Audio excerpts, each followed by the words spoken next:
जय श्री राम, राधे राधे। सब भैया लोगों का माता रानी कल्याण करें। मैं आपका वर्धनम एकेडमी के ऑनलाइन प्लेटफॉर्म पे स्वागत करता हूं। जैसा कि आपको पता है, रेलवे एनटीपीसी और ग्रुप डी की मैथ की प्रैक्टिस सीरीज चल रही है, तो उसी को कंटिन्यू करते हैं। चलिए देखिए question.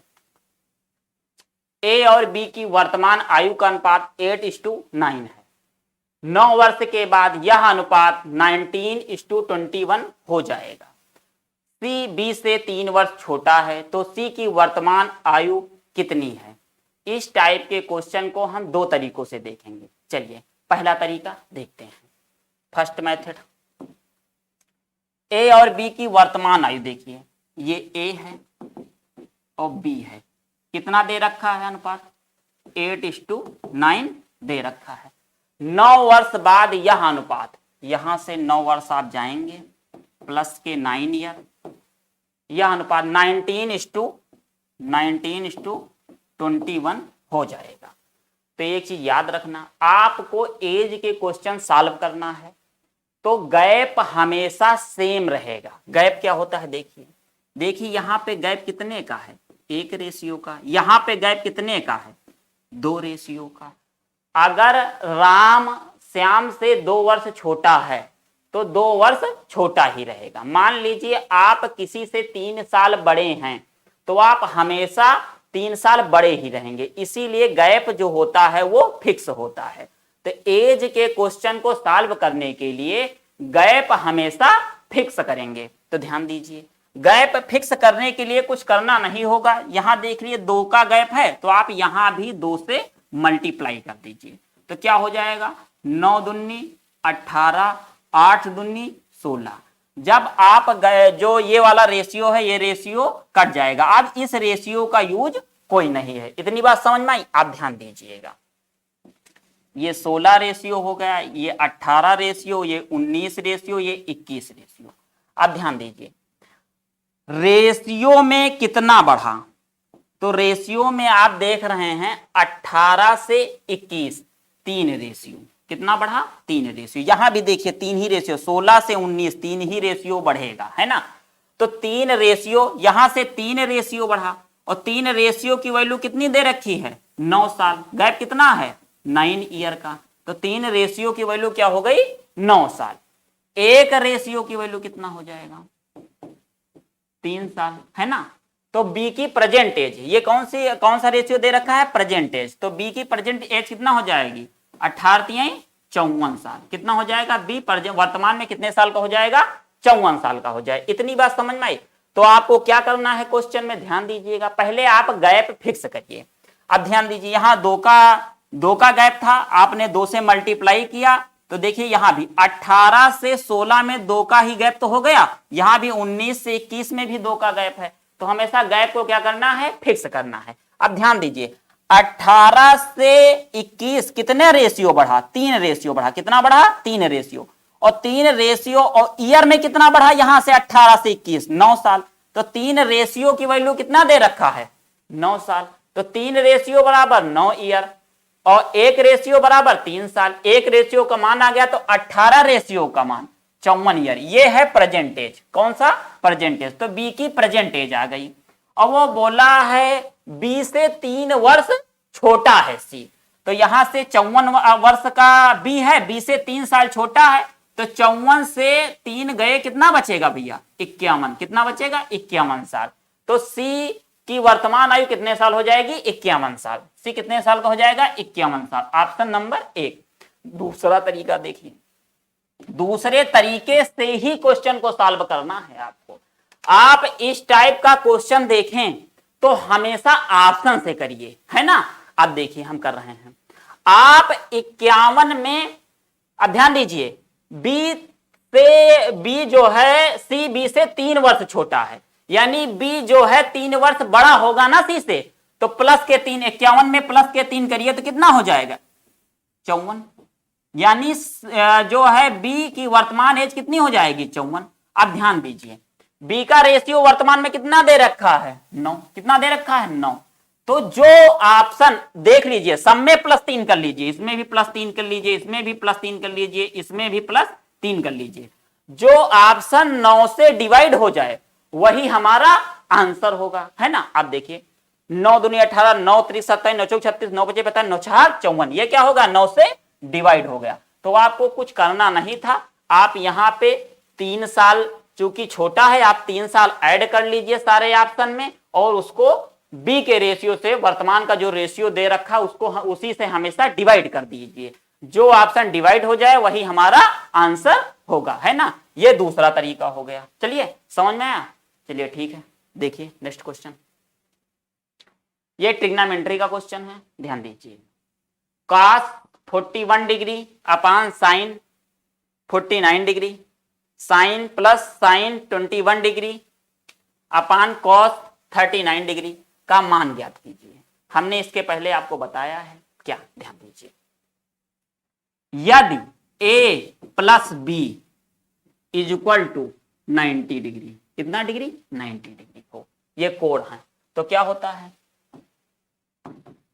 Sign A plus sine A equals to cos B, है ना। Sine A equals to cos B होता है, याद कर लीजिएगा, ध्यान दीजिएगा। फिर ध्यान दीजिए, है ना, तो क्या हो जाएगा sine A upon cos B is equal to 1, ये दो बातें याद रखिए। यदि कोणों का योग कितना हो 90 डिग्री हो, है ना, तो साइन ए बराबर कॉस बी होता है। इसका मतलब ये हुआ इन दोनों का योगफल हमेशा कितना होगा 90 डिग्री, तो sine A upon cos B equal to 1, वही देखो लिखा है। आप यहां देखिए इन दोनों का योग कितना आ रहा है 90 डिग्री, इन दोनों का योग कितना आ रहा है 90 डिग्री, है ना, कितना आ रहा है 90 डिग्री। इतनी बात समझ में आई, तो हमेशा क्या हो जाएगा यही हो जाएगा, तो ये कट जाएगा, ये कट जाएगा, तो एक ये और एक ये, एक और एक कितना हो गया 2, तो ऑप्शन नंबर डी समझ में आया। तो आप देख लीजिए जब भी आपको दिखे तो फार्मूला ना भी याद हो तब भी आप कर सकते हैं। देखो इन दोनों का योगफल 90 डिग्री होता है, तो 41 से ये बराबर होता है ना, साइन ए बराबर कॉस बी, तो क्या हो जाएगा इन दोनों का योगफल कितना है 90 डिग्री दे रखा है ना, तो ये साइन ए और कॉस बी जब बराबर है तो आपस में आएंगे तो क्या हो जाएंगे कट जाएंगे, है ना।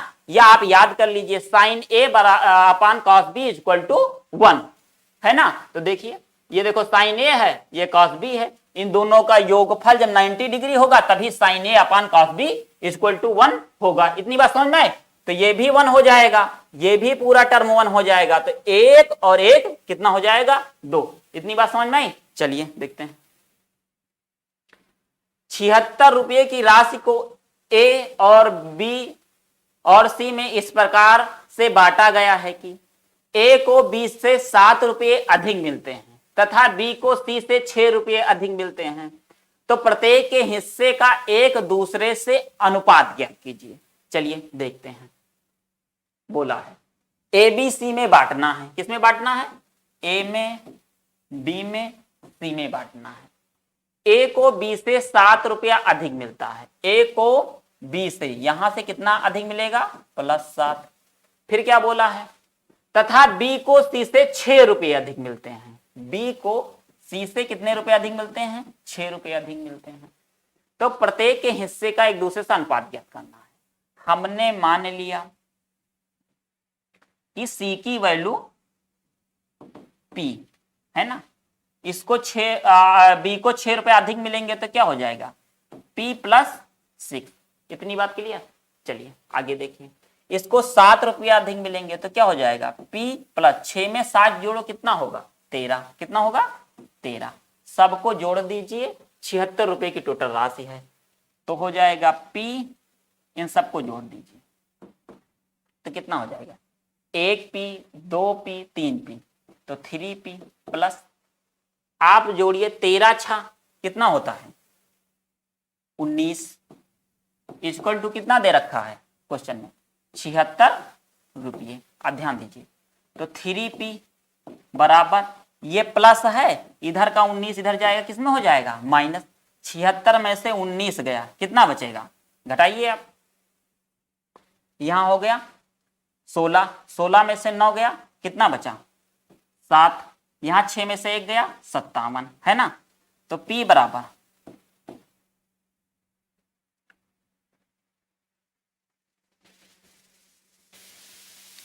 P बराबर कितना, 3 से डिवाइड कर दीजिए, 3 एकम 3, 3 नवा 27, 19। तो P की वैल्यू कितनी आ गई 19। तो P की वैल्यू कितनी आ गई 19। अब क्या पूछा है, प्रत्येक के हिस्से का एक दूसरे से अनुपात बताना है। तो ये हो जाएगा, ध्यान दीजिए, P 19 रेशियो, ये 6 जोड़ दो, 19 6 कितना होता है इसका मान, यहां लिख रहे हैं 19 में 6 आप ऐड कर दीजिए, कितना हो जाएगा 25। इसका कितना हो जाएगा 13 आप ऐड कर दीजिए, 9 में 13 ऐड कर दिए, कितना हो जाएगा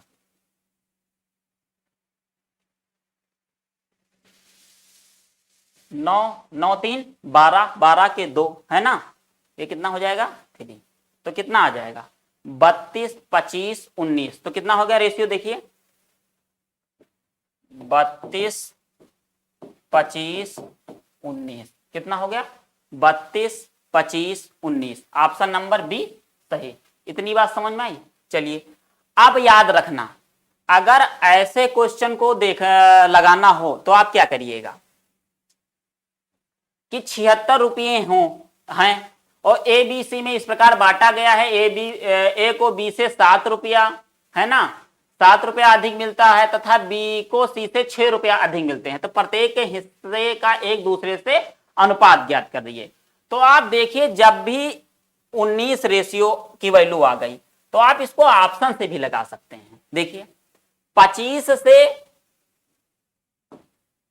32 कितना ज्यादा 7, वही तो है, देख ध्यान दीजिए 7 रुपया ज्यादा है, प्लस का 7, और उसने क्या बोला है बी को सी से 6 रुपया ज्यादा मिलता है। तो देखिए यहां से 6 रुपया ज्यादा मिल रहा है, इसलिए तो ऑप्शन से इस प्रकार के क्वेश्चन को भी लगा सकते हैं।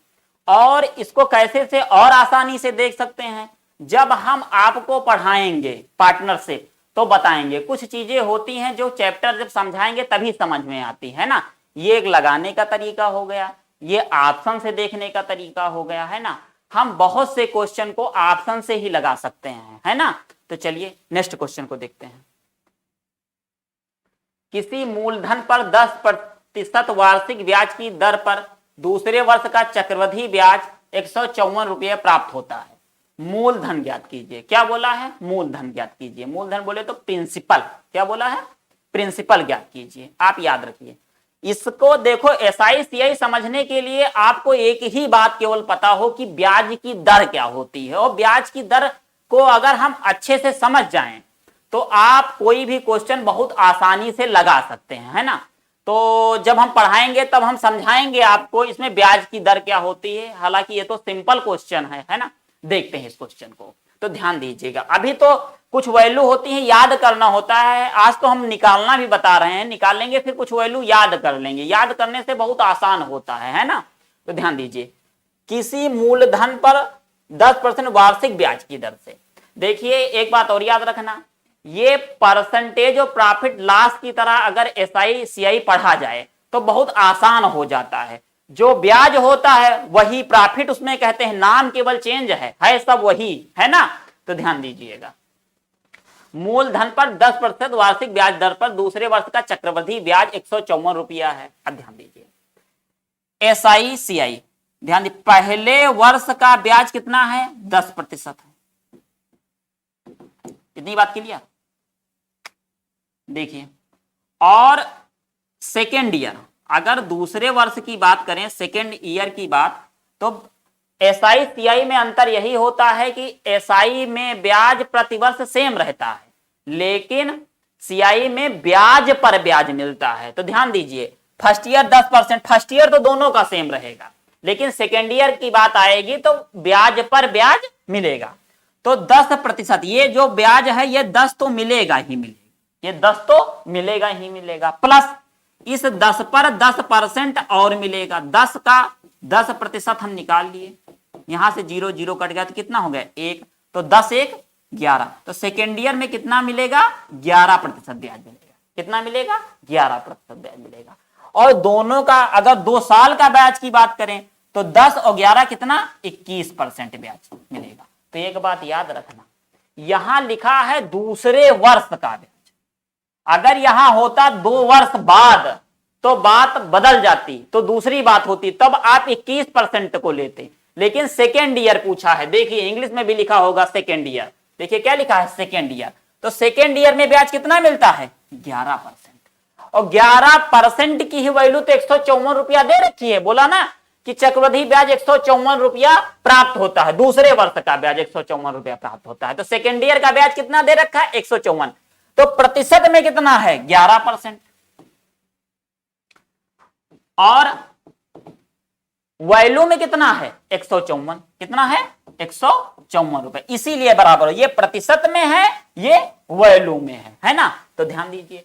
और मूलधन पूछा है, प्रिंसिपल कितना होता है 100%, वही सीपी वाली बात, कितना होता है प्रिंसिपल, प्रिंसिपल को हम कितना मानते हैं 100%, तो क्या हो जाएगा 154 अपान 11 मल्टीप्लाइड बाई प्रिंसिपल 100% है ना, 11% की वैल्यू 154, तो प्रिंसिपल पूछा, प्रिंसिपल कितना होता है 100% है ना, इतनी बात समझ में, इसी को सॉल्व करते हैं।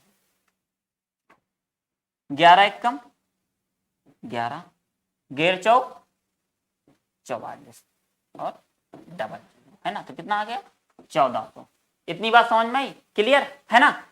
तो ये हो गया लगाने का तरीका, इसको हम ऑप्शन से भी लगा सकते हैं, ठीक है, लेकिन उसके लिए हमको कुछ बातें आपको बतानी पड़ेंगी, तो वीडियो लंबा हो जाएगा, फिर कभी चैप्टर पे आएंगे तो आपसे बात करेंगे है ना, इस क्वेश्चन को कैसे लगाया जाता है, ठीक है, बाई ऑप्शन से। चलिए नेक्स्ट क्वेश्चन, 700 रुपये को ए बी और सी में इस प्रकार से बांटना है कि B/A/B/2/3 हो तथा बी और सी का अनुपात 4:5 हो, तो प्रत्येक को मिलने वाली राशि ज्ञात कीजिए, तो प्रत्येक को मिलने वाली राशि ज्ञात कीजिए।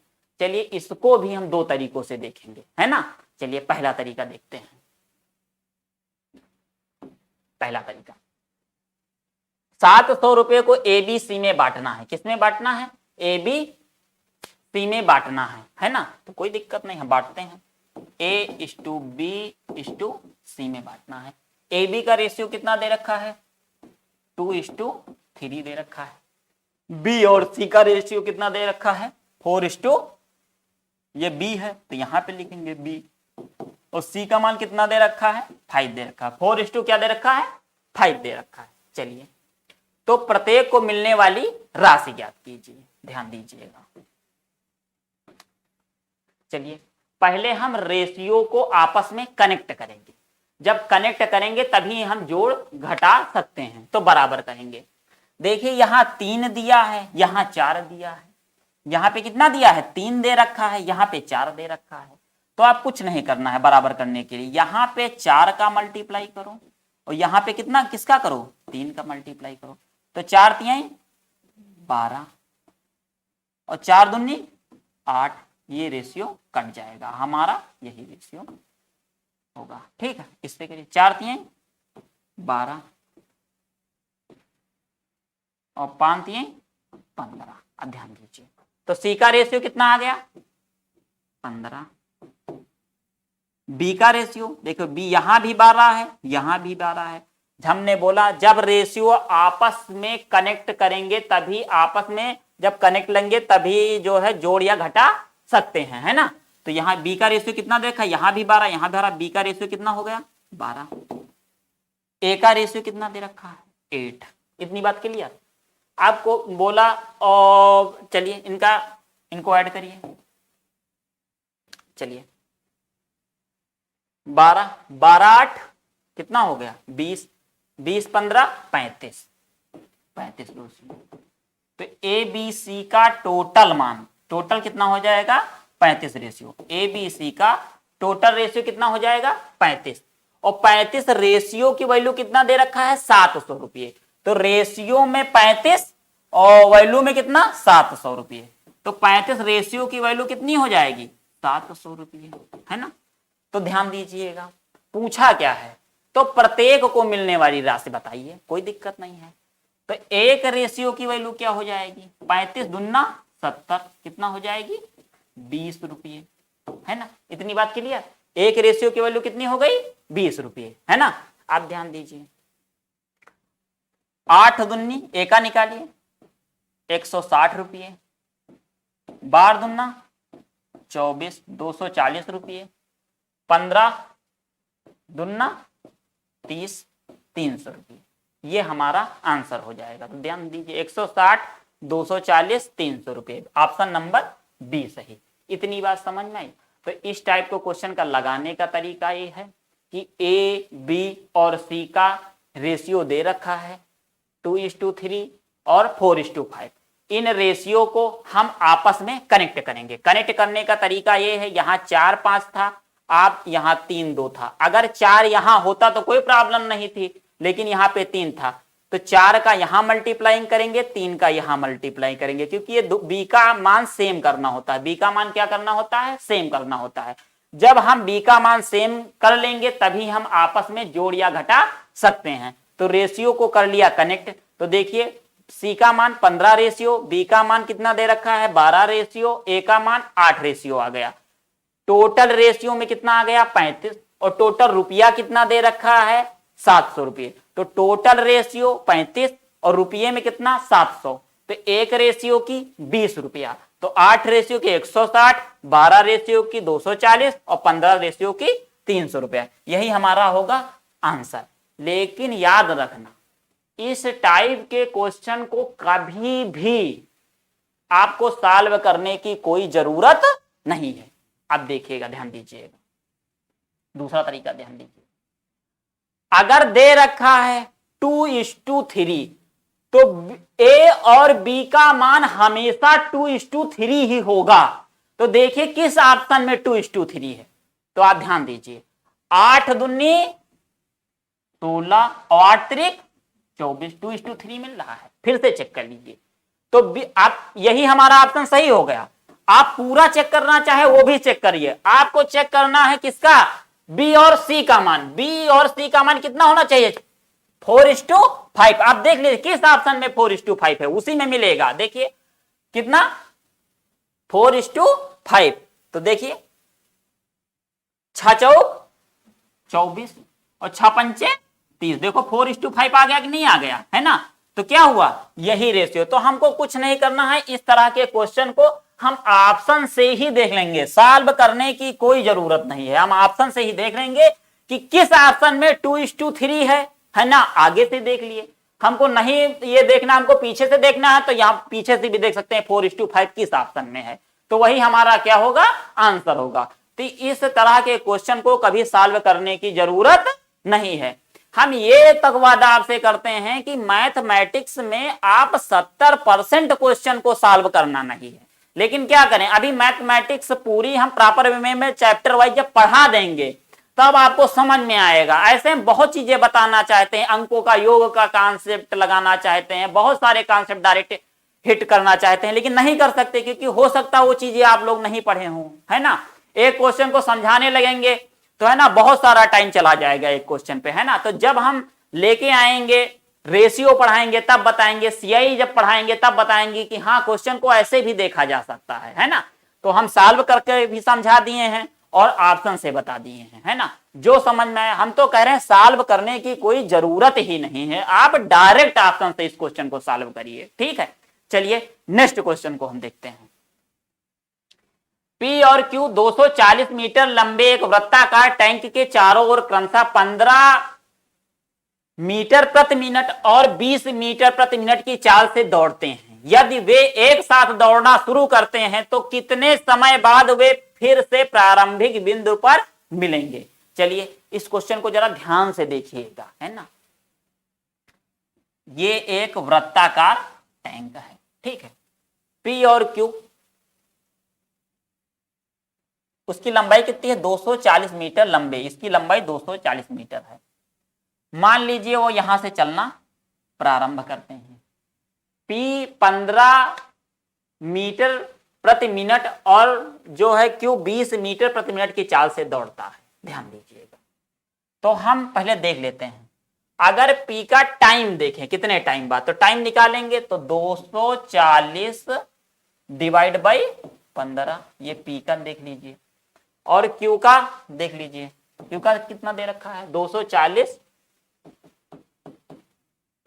अपान कितना दे रखा है 20, ध्यान दीजिए। तो P का देखिए टाइम कितना लगेगा, कितना देखा 240 15, तो 15 एक कम 15, कितना 15 छक्का 90, तो 16 मिनट लगेगा, है ना। Q को कितना लगेगा, 0 से 0 काट दिए, कितना बचेगा 12, तो Q को कितना लगेगा 12 मिनट। तो ध्यान दीजिए P को कितना लगेगा 16 मिनट, Q को कितना लगेगा 12 मिनट। इसका मतलब क्या है, जो P है वो 16 मिनट में एक चक्कर पूरा करेगा और Q जो है वो 12 मिनट में एक चक्कर पूरा करेगा। तो वह पूछा है यदि एक साथ दौड़ना शुरू करें तो कितने समय के बाद वे फिर से प्रारंभिक बिंदु पर मिलेंगे। एक साथ वो दौड़ना शुरू करें तो कितने बाद प्रारंभिक बिंदु पर एक साथ मिलेंगे, ये क्वेश्चन पूछ रहा है। कुछ नहीं करना है, ध्यान दीजिएगा, आपको इन दोनों का एलसीएम ले लीजिए। तो 16 और 15 का 16 और 12 का एलसीएम क्या हो जाएगा, ध्यान दीजिए क्या हो जाएगा 48, क्या हो जाएगा 48, एलसीएम कितना हो जाएगा 48। एलसीएम क्या होता है, जो 16 से भी डिवाइड हो और 12 से भी डिवाइड हो, वही हमारा क्या हो जाएगा एलसीएम, है ना। तो यही हमारा, ये भी मिनट है ये भी मिनट है, तो एलसीएम किसमें आएगा मिनट में आएगा। ये 16 और 12 यही हो गए एलसीएम। तो इसका मतलब है 48 मिनट बाद, यानी 48 मिनट बाद ये दोनों यहां पे मिलेंगे। बस फर्क केवल इतना होगा, 48 मिनट में ये कितना चक्कर लगा लेगा 16 तिया 48, यानी जो P है वो 3 चक्कर लगा के बैठा होगा और जो Q है वो 4 चक्कर, 12 चौक 48, 12 से डिवाइड करो 12 चौक 48।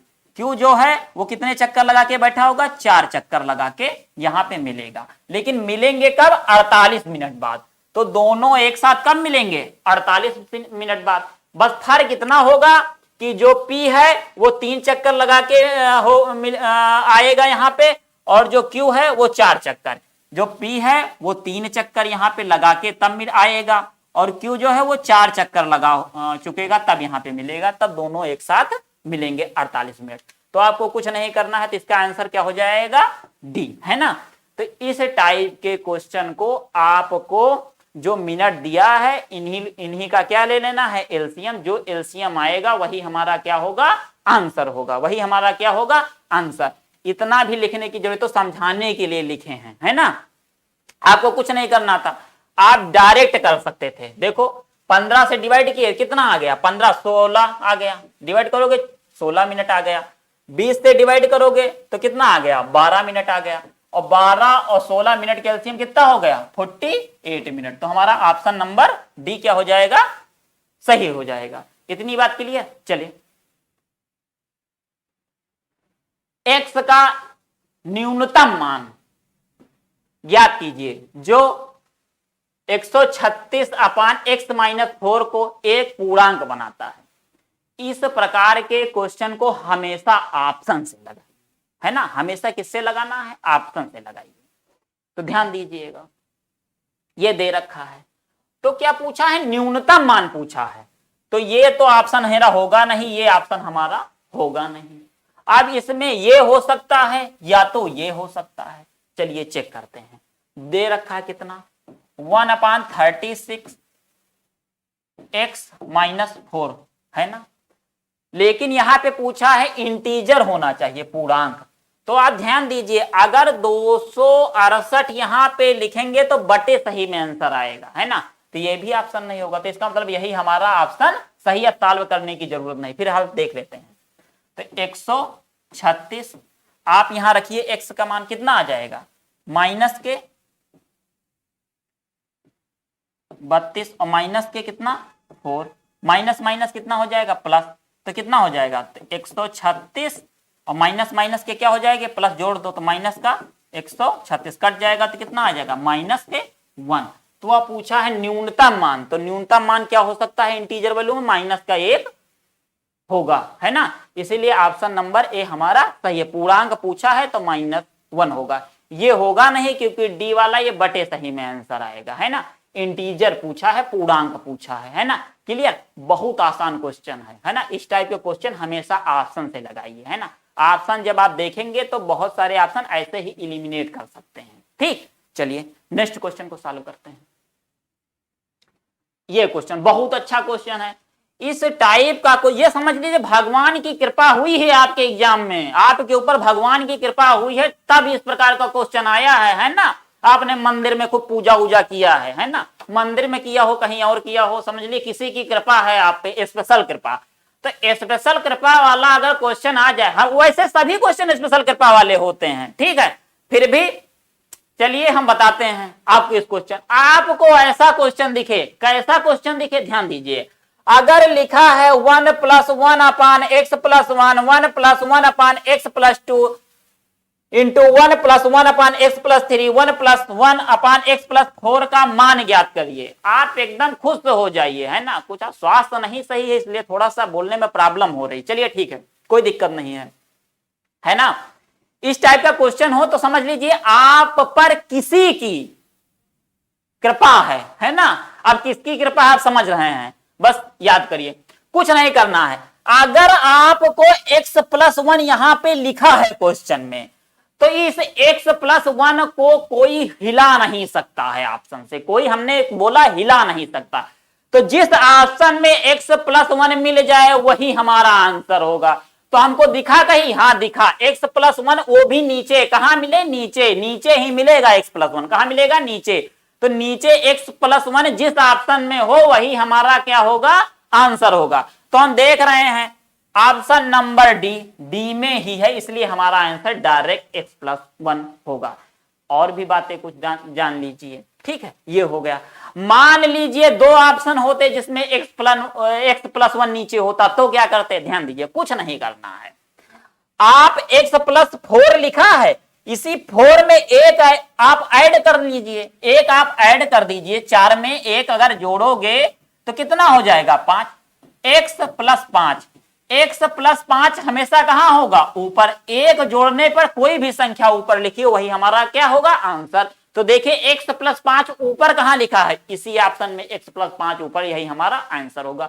मान लीजिए ये सीरीज और बढ़ा दी जाती, और बढ़ा दी जाती, एक स्टेप ऐसे कर दिया जाता, 1 + 1 अपान x + 5। अब इसका आंसर क्या होता, कोई दिक्कत नहीं, वही हमने बोला इसको हिलाने वाला कोई नहीं है, तो ये हमेशा नीचे होगा, x + 1 हमेशा क्या होगा, नीचे होगा। इतनी बात क्लियर, x + 1 हमेशा क्या होगा, नीचे होगा। ध्यान दीजिए, हो गया।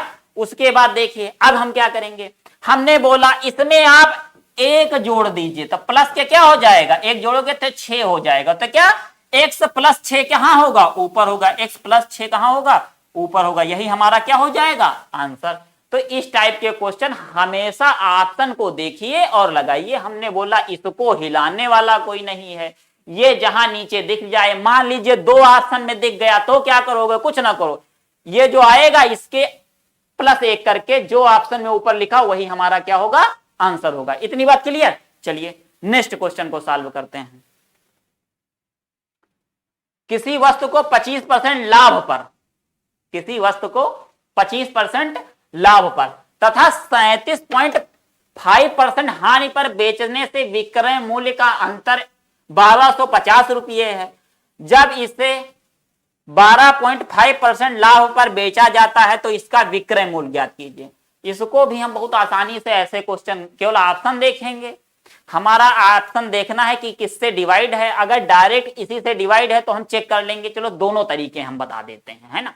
मैथ बहुत आसान सब्जेक्ट है, इसको लेते हैं लोग कहते कठिन है, कठिन है, कठिन है, कठिन वठिन कोई शब्द ही नहीं होता है।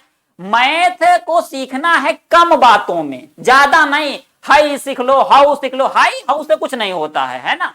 आपको केवल वही पढ़ना है जो एग्जाम में आता है ना, वही को पढ़िए और प्रैक्टिस करिए। लोग कहते हैं किरण लगा डालिए, यो लगा डालिए, है ना, हम तो कहते हैं किरण लगाने की कोई आवश्यकता नहीं, जो भी टाइप हो वही टाइप पढ़ लो। 25-26 टाइप है, मान लीजिए एनटीपीसी में रिपीट करता है परसेंटेज प्रॉफिट लॉस के मिला के पूरा चैप्टर, है ना। तो आप उसी को 10-12 टाइप आता है, 10-12 टाइप ही पढ़ रही, क्या जरूरत है पूरी किरण लगाने की, है ना। इसीलिए 2 ही क्लास हम हफ्ते में दे रहे हैं, सफिशियंट हैं। और मैराथन क्लास आपके एनटीपीसी के पहले लेके आएंगे। जब एनटीपीसी के पहले मैराथन क्लास हमारी होंगी तो प्रीवियस ईयर पे आधारित होंगी, जो टाइप पूछे गए वो टाइप होंगे, उनसे रिलेटेड जो आ सकते हैं वो टाइप होंगे। आप केवल वो मैराथन क्लास करके एग्जाम हॉल में जाइए, 100% पूरे के पूरे क्वेश्चन होंगे, है ना। इतनी बात क्लियर। तो देखते हैं इस क्वेश्चन को। किसी वस्तु को 25% लाभ पर, कितने पे, 25% लाभ पर। हमने आपसे बता रखा है कि प्रॉफिट और लॉस हमेशा किस पर होगा, बताइए। प्रॉफिट लॉस की बात की जाए तो हमेशा सीपी पर ही होता है। किस पर होता है, सीपी। सीपी क्या होता है, कास्ट प्राइस। कास्ट प्राइस को हिंदी में क्या कहते हैं, लागत मूल्य। लागत मूल्य, जो लगाया उस पे आपका जो लाभ या हानि हुई वही जो है कास्ट प्राइस होती है। तो कास्ट प्राइस की बात क्लियर है ना। तो बोला है किसी वस्तु को 25% लाभ पर तथा 37.5% हानि पर बेचने से विक्रय मूल्य का अंतर 1250 है। पहले ध्यान दीजिए, हमने माना सीपी 100%, हमने सीपी 100%, हमने बताया है कि सीपी को 100 ही क्यों मानते हैं। सीपी को 100 इसलिए मानते हैं क्योंकि वैल्यू को हम हमेशा आसानी से जोड़ या घटा सकते हैं, इसीलिए हम क्या करते हैं, सीपी को 100 मानते हैं, क्योंकि 100 से परसेंटेज को जोड़ना या घटाना बहुत आसान है ना। तो ध्यान दीजिए, वो बोला है 37.5% हानि पर बेचता है। यहां से 37.5% क्या बोला है, हानि पर बेचता है। और नहीं, किसी वस्तु को 25% के लाभ पर, तो मान लीजिए यहां से 25% के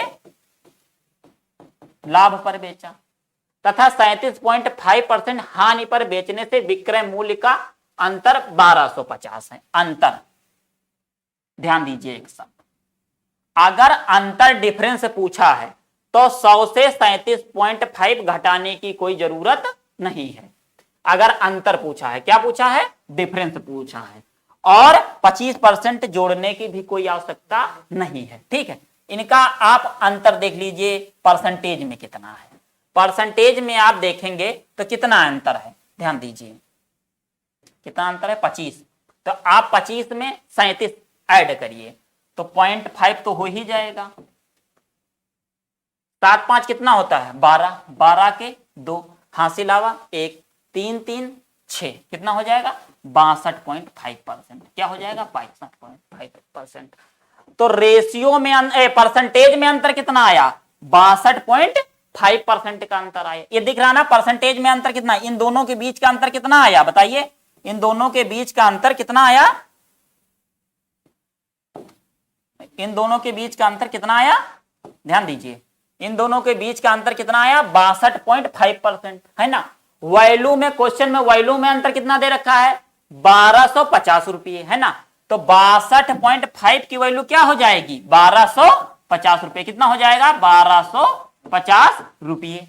क्या पूछा है, इसका विक्रय मूल्य ज्ञात कीजिए। क्या पूछा है, इसका विक्रय मूल्य ज्ञात कीजिए। इसे कितना, 12.5% लाभ पर बेचा जाता है। कोई बात नहीं, ध्यान दीजिए, इसका वैल्यू कितना है, 1250 रुपए। तो 1250 अपान कितना दे रखा है, 62.5। क्या पूछा है, जब इसे 12.5% लाभ पर बेचा जाता है तो लाभ का फैक्टर क्या होता है, सीपी 100 मानने, सीपी कितना मानो 100, और इसका लाभ का फैक्टर बनाओगे तो क्या हो जाएगा, 112.5% हो जाएगा। यही तो हमारा पूछा है, तो मल्टीप्लाइड बाय 112.5, मल्टीप्लाइड बाय 112.5। आप इसी को सॉल्व कर लीजिए, इसी को सॉल्व कर लीजिए, वह क्वेश्चन आंसर आ जाएगा। ध्यान दीजिएगा, चलिए इसको देखिए। अच्छा, यहां से ये काटिए, ये काटिए। अब देखिए 625 है, ये 1225 है, ये दुगना है, 2 बार जाएगा। ठीक है, यहां पे कितना है, 1125 है। 1125 का दुगना क्या हो जाएगा, 2 से मल्टीप्लाई करोगे 1125 में तो कितना 11 दूना 22, तो 25 दूना 25, कितना आंसर आ जाएगा 2250। कितना आंसर आ जाएगा 2250। तो ये हो गया सॉल्व करने का तरीका। इतनी बात समझ में आई। वो बोला है जब इसे 12.5% के लाभ पर बेचा जाता है तो सीपी माना 100 और 100 से 12.5% बढ़ा के तो कितना हो जाएगा, लाभ हमेशा ऐड होता है तो में इसीलिए आया है 112.5%। इसी की वैल्यू पूछा है, इसी को हमने यहां पे रख दिया और हमने आंसर निकाल लिया। कितना हो गया 2250। ये हमारा हो गया आंसर। ठीक है, इसको भी हम ऐसे देख सकते थे। मान लीजिए, आप ध्यान दीजिएगा, अगर ये पूछा है 1200, ये कितना, इसका लाभ फैक्टर बनाइए, लाभ पर बेचता है तो इसका फैक्टर कितना बनेगा 112.5%। 112% 5% क्यों बनेगा, क्योंकि हमने बना कि सीपी क्या मानिए 100 मानिए, क्या मानिए 100, और लाभ पर बेचा है कितना 12.5%। तो इसी को क्या करिए ऐड कर लीजिए। तो जब ऐड करोगे तो क्या हो जाएगा 112.5%। आप देख लीजिए जो ऑप्शन 112.5 से डिवाइड हो वही हमारा क्या होगा आंसर होगा। आप देखिए ध्यान से, आप 2250 को डिवाइड करिए, 2250 को डिवाइड करिए, तो 2250 को अगर हम 12.5 से डिवाइड करेंगे, 112.5 से डिवाइड करेंगे, देखो हो रहा है कि नहीं हो रहा है। दशमलव छोड़िए, 1.5 दूना 22, 25 दूना 50। तो आप ऐसे भी चेक कर सकते हैं। बहुत सारे ऑप्शन होंगे जो डिवाइड नहीं होंगे तो आप लगा सकते हैं, आपको सॉल्व करने की कोई जरूरत नहीं है। तो एक बार, हमारा कहने का मतलब यह है कि एक बार ऑप्शन जरूर देखें, है ना, क्योंकि ऑप्शन से बहुत सारे क्वेश्चन सॉल्व हो सकते हैं ना। आप ऑप्शन पहले चेक कर लेते कि 112.5 से कितने ऑप्शन डिवाइड हो रहे हैं। अगर मान लीजिए 2 ऑप्शन डिवाइड होते तो आपको सॉल्व करने की जरूरत थी। अगर मान लीजिए एक ही ऑप्शन डिवाइड हो रहा था तो आपको सॉल्व करने की कोई जरूरत नहीं थी, है ना। तो बहुत सारे क्वेश्चन ऐसे आते हैं जिनमें हम ऑप्शन का यूज करके बहुत आसानी से कम समय में, देखो मैथमेटिक्स आना दूसरी बात है, एग्जाम हाल में अपना प्रदर्शन करना ये बहुत बड़ी बात है। एग्जाम हाल में अपना प्रदर्शन अगर करना है तो आपको ऑप्शंस भी देखना पड़ेगा, आपको ऐसी ऐसी टेक्निक देखनी पड़ेगी कि किससे क्वेश्चन को आसानी से सॉल्व किया जा सकता है कम समय में। ठीक है, इतनी बात समझ में आई। तो हमने सॉल्व करके बता दिया कि इन जब भी अंतर पूछे तो आप इन जो भी रेशियो दे रखा हो इन्हीं को जोड़ लो, तो इन दोनों को जोड़ लो। इसकी वैल्यू कितना दे रखी है, प्रतिशत में वैल्यू दे रखी है, वैल्यू में कितनी दे रखी है 1250 दे रखी है, तो इन दोनों की वैल्यू किसके बराबर 1250 के।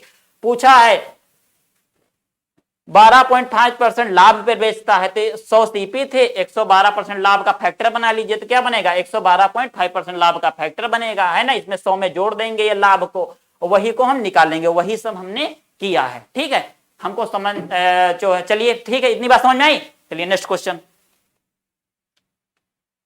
यदि एक त्रिभुज के कोणों का अनुपात, ध्यान दीजिए बहुत आसान क्वेश्चन है ना। तो तुमको पता है कि त्रिभुज के तीनों कोण का योगफल कितना होता है 180। लिखने की जरूरत नहीं तो आसान है, कितना होता है 180 डिग्री। और तीनों रेशियो का अनुपात दे रखा है तो ध्यान दीजिए ऐड कर लीजिए, 3 2 5 1 6, 6 रेशियो की वैल्यू क्या दे रखी है 180। तो एक रेशियो की वैल्यू 3 3 का 9, कितना आ जाएगा 90 डिग्री। कितना आ जाएगा 90 डिग्री, ध्यान दीजिएगा कितना आ जाएगा, sorry 90 degree. Option number C सही होगा, है ना, क्या आ जाएगा 90 डिग्री। ठीक है, चलिए नेक्स्ट क्वेश्चन 11 नंबर दिया हो, ध्यान दीजिएगा। 2a minus 3/a equal to 1 a cube plus 4a square minus 64 है प्लस 1 इक्वल क्वेश्चन मार्क। इस क्वेश्चन को लगाने का तरीका है वैल्यू पुटिंग से, हमेशा सॉल्व करिए। कैसे सॉल्व करिए, वैल्यू पुटिंग से। एक क्लास आएगी तो उसमें हम बताएंगे कि किस टाइप, सारे टाइप जो वैल्यू पुटिंग वाले होते हैं सारे क्वेश्चन को हम अरेंज कर लेंगे, एक क्लास करा देंगे 5-6 घंटे की, जिसमें वैल्यू पुटिंग आपको सिखा दिया जाएगा। तो आप देखते ही पता चल जाएगा कि ये वैल्यू पुटिंग से क्वेश्चन लगेगा, और वैल्यू पुटिंग में क्या पुट करें तो क्वेश्चन लगेगा। ध्यान दीजिए, पहले आपको हम बताते हैं। आप एक वैल्यू a बराबर क्या मान लीजिए 1 मान लीजिए, तो 2 हो गया, ये 3 हो गया, a का मान 1 हो गया, तो 3 में से 2 जाएगा तो कितना हो जाएगा -1, और लाना कितना है +1। तो कोई ऐसी वैल्यू एज्यूम करो, है ना, जो जोड़ने या घटाने पर, सॉल्व करने पर एक आए। तो इसको जरा हम लिखते हैं 2a minus 3/a equal to 1, ये दे रखा है। अब इसी 1 को लाना है, कोई ऐसी वैल्यू एज्यूम करो। हमने 1 किया, माइनस का 1 आ रहा। अगर हम माइनस का 1 एज्यूम करें तो a बराबर हम क्या करें, माइनस का 1 एज्यूम करें। तो a का मान -1 रखोगे तो क्या हो जाएगा, -2 हो जाएगा। ये 3 ही बचेगा, ये 3 ही बचेगा, और a का मान -1। तो ये माइनस का 1, माइनस माइनस प्लस, तो प्लस के क्या हो जाएगा 3 इक्वल टू कितना दे रखा 1, 3 में से 2 गया 1, तो 1 इक्वल टू 1, है ना। तो हमारा मतलब a का वैल्यू जो -1 रखा है वो क्या हो गया, सेटिस्फाइड हो गया, है ना। इसी -1 को रख दो और सॉल्व कर लो। a का -1 का क्यूब करेंगे, किसका करेंगे, -1 का क्यूब करोगे तो माइनस का 1 ही आएगा, ठीक है। स्क्वायर करोगे तो a का -1 का स्क्वायर करोगे तो माइनस माइनस प्लस हो जाएगा, 2 बार होगा। देखो 3 बार हुआ तो -1 बचेगा, इसलिए लिख दिया, है ना। स्क्वायर करोगे तो प्लस का 1 आएगा, तो प्लस का 1 आएगा, इसलिए 4 1 कम 4, तो यहाँ पे क्या हो जाएगा 4 ही हो रहेगा, यहाँ पे क्या रहेगा 4 रहेगा। यहाँ पे किया तो माइनस माइनस प्लस, प्लस का क्या माइनस का 1 रखे तो माइनस माइनस कितना हो जाएगा प्लस, प्लस के क्या हो जाएगा 6, और यहाँ पे प्लस का 1, ध्यान दीजिए 6 4 10, 10 से 11, 11 में से माइनस का 1 गया, कितना बचा 10, कितना बचा 10, है ना। चलिए देखिए, ठीक है, फिर आज इतने ही क्वेश्चन थे, तो धन्यवाद। चलिए ठीक, मिलते हैं नेक्स्ट क्लास में। Okay, thank you.